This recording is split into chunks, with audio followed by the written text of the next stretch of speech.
Hello viewers, কেমন আছেন সবাই? আশা করি সকলে খুব ভালো আছেন। আজ আমি আপনাদের বলবো ডাবে জল কম আছে না বেশি আছে, না ভেঙে কিভাবে বুঝবেন। গ্রীষ্মে নিজেকে হাইড্রেটেড রাখার জন্য ডাবের জল খুবই উপকারী বলে মনে করা হয়। এটি শুধুমাত্র আমাদের সারাদিন হাইড্রেটেড রাখতে সাহায্য করে না, বরং এতে অনেক পুষ্টি উপাদান রয়েছে যা স্বাস্থ্যের জন্য অপরিহার্য।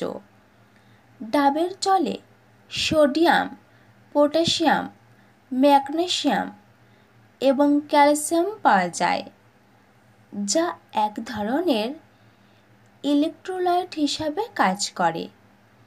এই সমস্ত জিনিসগুলি কেবল তৃষ্ণা মেটায় না, তাৎক্ষণিক শক্তিও সরবরাহ করে। তবে প্রায়ই এমন হয় যে আমরা ডাবের জল পান করার জন্য একটি ডাব বেছে বুঝে কিনে এতে জলের থেকে বেশি রয়েছে শাঁস। এমন পরিস্থিতিতে আপনি যদি জল ভর্তি ডাব কিনতে চান, তাহলে অবশ্যই জেনে নিন তা শনাক্ত করার কৌশলগুলি। আর আপনি যদি আমাদের সুমনা গ্রুপের ভিডিও আজ প্রথম দেখেন, তাহলে প্রথমে সাবস্ক্রাইব বাটন প্রেস করে তারপর নোটিফিকেশন বেলটি অন করে রাখুন, কারণ এর ফলে আমাদের নতুন ভিডিওটি সবার আগে আপনার কাছে পৌঁছে যাবে। আপনি যদি জল ভর্তি একটি নারকেল কিনতে চান, তবে প্রথমে নারকেলটি আপনার হাতে ধরে এটি নাড়ানোর চেষ্টা করুন। যদি এটি শব্দ করে, তবে এতে জল কম থাকবে, এবং যদি এটি টাটকা হয়, তবে জলে ভরা থাকায় শব্দ কিন্তু হবে না, অর্থাৎ সেই ডাবটিতে জল বেশি।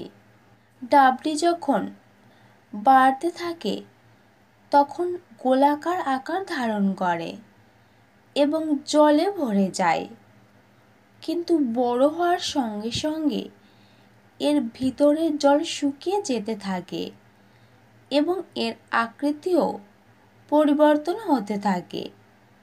নারকেল বা ডাব বাছাই করার সময় লক্ষ্য রাখুন তার আকার যেন গোলাকৃতি বা তার কাছাকাছি হয়।